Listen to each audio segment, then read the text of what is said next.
Paolo Avellino at Kim Chiu super excited na sa ABS-CBN Ball bukas.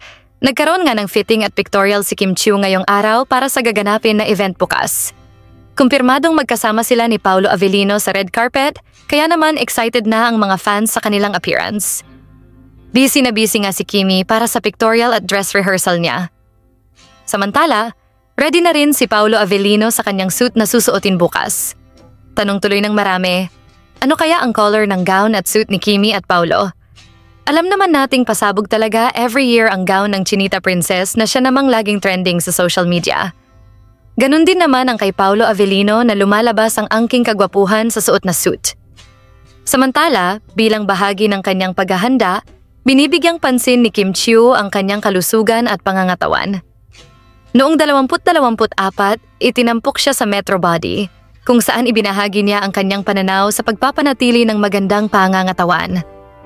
Kadalasang lumalahok si Kim sa mga aktibidad bago ang mismong ball, tulad ng mga photoshoot at interviews. Halimbawa, kamakailan lamang ay lumabas siya sa isang panayam kasama si Paolo Avellino, kaugnay ng kanilang proyekto. Si Paolo Avellino naman ay focus sa kanyang health at katawan. Noong 2017 ay ibinahagi ni Paolo Avellino na siya ay naging pescatarian, isang uri ng vegetarian na kumakain ng isda at iba pang pagkaing dagat. Sinabi niya, I'm a pescatarian now and slowly I'm trying to improve my dietary habits or my dietary food intake. Madalas ding nag-ehersisyo si Paolo kasama si Kim Chiu.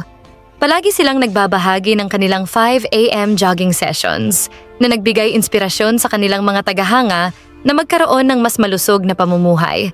Samantala, excited na ang Kim Pao fans na makita ang dalawa bukas sa red carpet.